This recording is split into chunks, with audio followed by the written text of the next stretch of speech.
Probably familiar with a lot of these. Speak with my business partner. Can you send me an email or just send the proposal over email? I need to check with the accountant. I need to look at cash flow. Tight on budget at the moment. We can't afford this right now. It's more than we expected. I want to do it myself. We know we're happy with how things are at the moment. We don't need to do anything. People asking about discounts or, what's the cheapest option. People that maybe been burnt before, fear of the thing breaking as well. They're not certain it's going to work. It's not the right time. And the biggest one we probably is I need to think about it. So when I started in sales, I would do anything possible to avoid objections. I would try overloading my pitch with every single potential outcome. Before you know it, I'd ramble for 15, 20 minutes to the client, get to the end of the call, and I'd never hear from them again. System that I'm going to teach you today that really simplified objection handling and actually made it something I generally enjoy rather than avoid. All I did was basically practice it the same way as other professions and other skills do when it comes to the same logic. High pressured decision making. Think about like a chess player making their moves.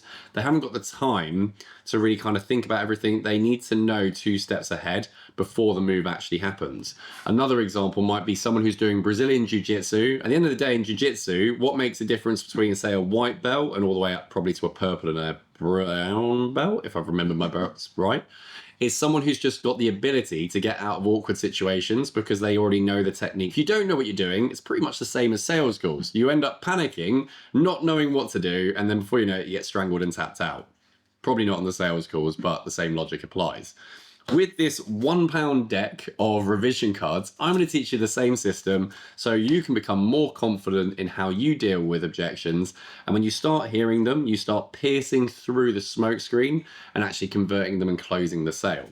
Right now, kind of like my table is, it's a bit of a mess. And these objections are really kind of all over the place. But once you've got a framework of understanding what is exactly happening, you become a lot better at basically organizing these objections for what they are, and you tackle them and handle them in a different way.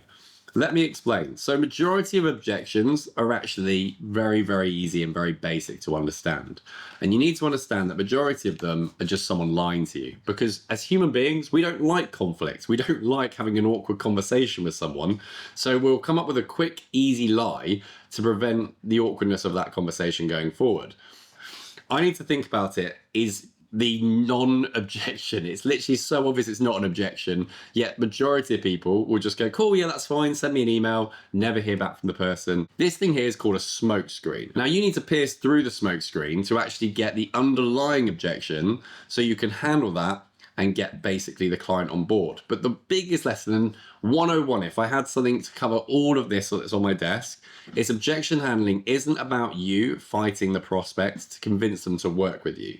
That just creates an awkward environment. They just want to get off the call, and that's what's going to end up with them avoiding you and not wanting to work with you.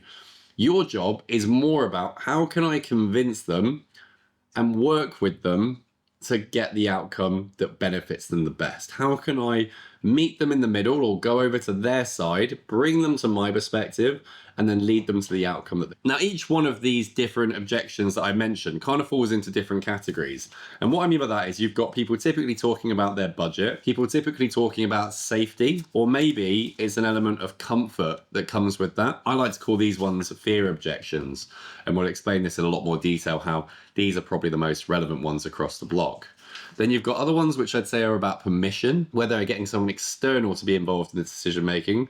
Wife, business partners, co-founders, accountants, all of these things. And then you've got other ones as well, which typically they call time. And I like to call these ones kind of avoiding a decision. They're just trying to delay that decision making process. And all of these, I would say majority of them are covered under the exact same thing. It falls under this. And what I mean by this is fear. Now, fear, I really want to highlight, isn't about, this little ghost here and being scared. Fear is just generally a lack of certainty. What I mean by a lack of certainty is actually these other ones I've put underneath, the element of safety and, falling out of comfort. Most people would do what you're going to say if they had 100% certainty it was going to pay off. They would have no reason not to. If you can save someone 30 hours or 40 hours or put in a automation that stops them from getting frustrated because of mistakes that are taking place, it'd be a no-brainer for them to go for it. But why do they say no? Why do they say these smoke screens? Well, it's because they don't trust you. And the thing is, you haven't done enough to build trust. Certainty is just a lack of knowing. But the way you're going to get certainty is by doing it. Simple as that. And there's loads of examples that you can see that people have done something before and they've been uncertain and it's paid off. Because there's an element where there's just some fear in there. It's embarrassing to say that they're scared or that there is that lack of certainty. Some clients will do it, don't get me wrong, but majority of them would start using these other excuses. And actually, some of these other points I've mentioned, permission, avoiding decisions, and budget, all of these things are actually just a really good example of maybe a lack of certainty and deflecting it onto another excuse. For example, someone who is, say, for example, using their business partner in the decision, this is actually something you want to treat realistically at the start. Because if it was something really important for the decision maker to be involved there, and the business partner needed to know, they probably would have highlighted that and made it very obvious at the start. And if it's at someone, probably wouldn't have pitched. I would probably have changed my entire sales approach. So if they're just mentioning someone out of the blue with no explanation just after the price, it's probably an element of fear that's kicked in and that lack of certainty. The same when it comes to avoiding decisions and time. Well, if that was a problem, they would have mentioned it before. You know, send me an email is just them delaying the uncomfortableness of spending money and making a decision on it. So if I can just push you away, then I know that I've got something complete control of. You know, it falls into that comfort bracket again over here. And then when it comes to budget, I've actually got an extra card here that I filled out. Realistically, you can always kind of tell when people are talking about budgets because they'll mention some of these things here that you see. They'll ask for payment plans, a pilot, trial, discount. They'll even go into saying, can we start with something small, or even the one here at the bottom, which is they, you know, want a cheaper option. The problem with this is it doesn't actually cover the gap. If you lower your price for someone who's not certain in working with you, that doesn't make them suddenly more certain in working with you. That makes them just still feel slightly better about the decision because it's cheaper, but the same underlying fear is there all along. So you want to have a framework that deals with all of these, that allows you to kind of tackle them in a step-by-step process. Now, the framework that I use is something that I call DISCARD. Now, the reason I call it DISCARD is because it's basically, well, as an acronym, it works really well and be able to put all the words together. But the other thing as well is the fact that it is generally you want to discard and treat every single objection as something you can handle. If you don't do that, all you're going to end up doing is basically avoiding the objections and ending up like I was, that scared little boy when he started in sales, not making conversions and wasting a lot of time on discovery calls and never actually getting any further. So I'll go through with you my step-by-step plan of how I do this. So first thing I always try and do is I always want to diffuse. They're at the moment where they're in like a high state of pressure. They're trying to avoid the awkwardness. Money's been mentioned. They're probably not confident on if you're able to deliver the solution. They're trying to find a way of just getting off the call. So that's where they'll use that smoke screen that I was talking about over here. That's where they'll just start coming up with excuses and try and push you off. You want to really lower and calm everyone down. So I always agree with whatever they've just said. I want to always say, look, cool, I completely understand that. It makes sense.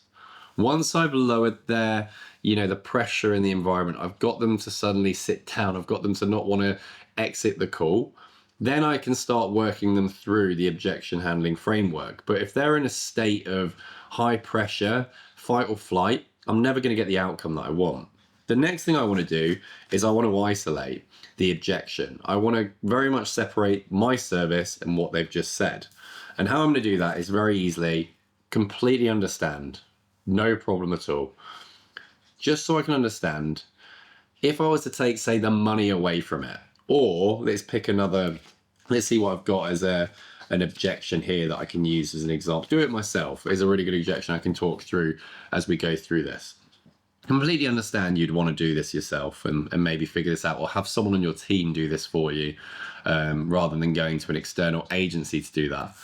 Can I just ask though, if I was able to implement the system that we just spoke about that's going to save you the 30 hours a week and be everything automated, that's going to remove that headache, but we leave the money to a side, push the money to a side for now and push you having to work it out or get a team member to do it. Is this even something that you'd want done? Now, it's not about the money. I know if it's about the service or if it's about the money. I've isolated it. I've been able to separate the two from it. 9 times out of 10, they will say that yeah, I think I would want it because I know that it's going to make a difference. Okay, what difference is it going to make? I get them to resell themselves back on just to grow a little bit more confidence. They're now talking more. Their blood pressure's dropping because they're no longer in that fight or flight situation from it. But I want to separate the two to really understand. If they do say it's something in my service, then I need to realize that I'm in the wrong fight by trying to disarm someone and probably not even understanding what the objection is. Go back into the service and completely get clarity on it.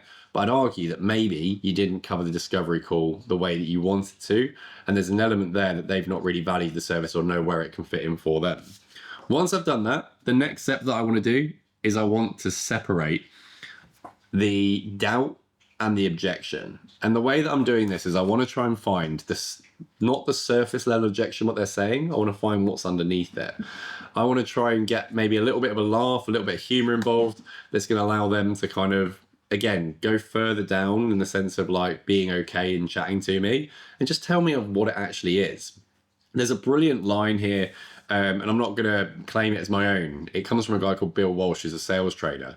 And he basically makes them laugh whenever it's a money-related objection, which 90% of the time it is a money-related objection. He'll always go, well, is the money there? And it's just a really uncomfortable amount to spend right now on something like this? Or is it me and you need to go out and get some balaclavas and rob a bank to get this to work?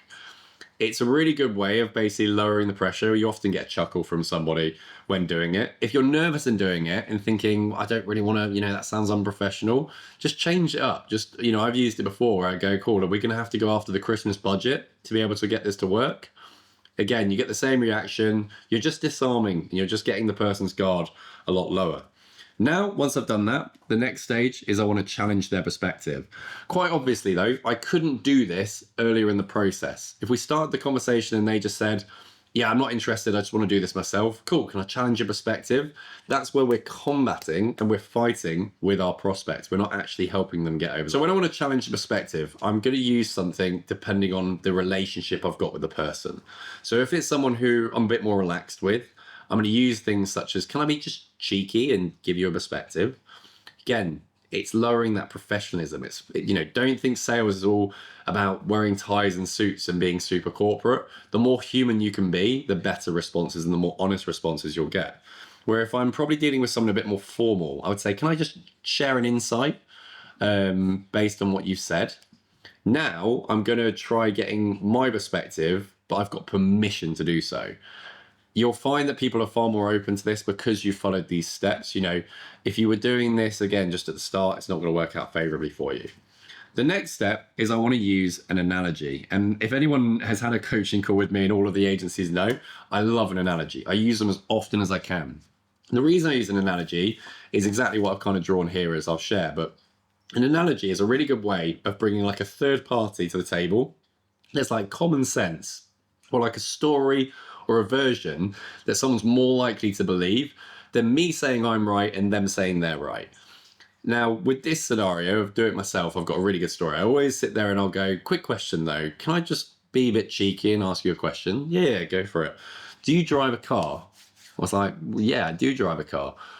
Okay, and when the car breaks down, what do you do? I was like, what do you mean? I was like, you're on the side of the road. When the car breaks down, do you get out and open the hood and try and fix it on the side of the road? No, I don't do that.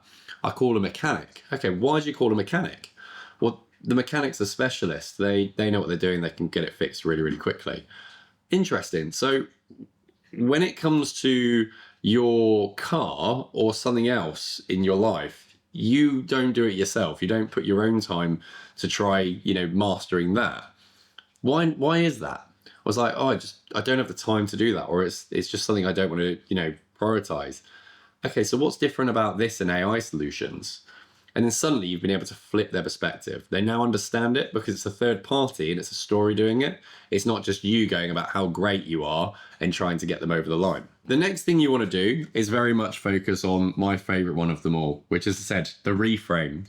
And the reason why the reframe is important is it's effectively going to be the close. It's now where you got them at a position where they've just agreed through the analogy that your way of thinking is probably a bit more closer to what's right, rather than their just maybe self-defense, human psychological systems kicking in and stopping them, that element of fear not working with them favorable. So When you want to reframe, I break it into 3 different steps. I always kind of like now putting a little bit more of a gentle challenge. I'll be going, can I just be open with you? What if it's actually nothing about you wanting to do it yourself, but there's an element of comfort knowing that you're in control of the process and that you don't need to spend the money to do this, that you're doing it yourself. There's 2 types of people. I like to use the same analogy. There's 2 types of people. There's one person who loves spending their entire weekends and lives fixing cars up. So when the car does break down, they're happy sitting by the road for another 5-6 hours fixing it themselves. Or there's the other type of person that realizes that that time they could put into other things such as growing the business, spending it with their family or loved ones. And rather than sitting on the side of the road, they'll probably get a car to take them somewhere else and not worry about it. So I guess when it comes to this decision in the AI solution, what's the kind of same logic when it comes to this? Are you someone who wants to spend your weekends trying to master AI solutions like I have? Or are you someone who wants to focus on other areas of the business and actually put that time and implementation into somewhere where it's better served? Then I like to finish off with like a future question. So if I was just to ask a quick question, let's say that we're talking to the person who's got the system set up, everything working for them, they're saving loads of hours, they're getting the outcome that you want, and ideally verbalizing that outcome as well. What do you reckon they would do? What do you reckon they would say at this time? And because you walked them through the process, they'll probably say, well, actually, I think they would get the specialist to do this.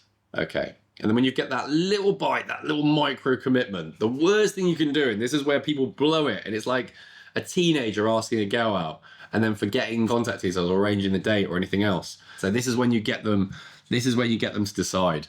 So with all that in mind, what makes sense for us to go forward? And I've got an explanation mark for my, I've got an explanation mark that I purposely put in place. This is the bit that people forget. This is the bit that is going to cost you absolutely loads, maybe 50%, 60% of your deals, which is you've got them now to agree. You've got them to a stage of following all of this process that they want to be closed, but you don't do the follow-up actions that actually get it over the line. Look, what would make sense for that person as the next steps? Okay, probably getting started on this or probably doing something on this. Okay, cool. Well, in that case, what I'm going to do is I'm going to send over a calendar request right now. When are you available so we can start the onboarding of this process? And then I'm going to send the agreement over, the payment link, and then we're going to go on the next steps of what actually is going to take place going forward. How does that sound? Now, if they show an element of uncertainty, that's fine. Just re-loop them back round and go, help me understand what's the reason behind that. I've got 3 links into how you can start using my discard system, but hopefully this allows you to basically start understanding how you overcome objections in a way that used £1 flashcards. But yeah, all the best. Any more tips like this, click the follow and subscribe button. Look forward to hearing from you soon. Bye.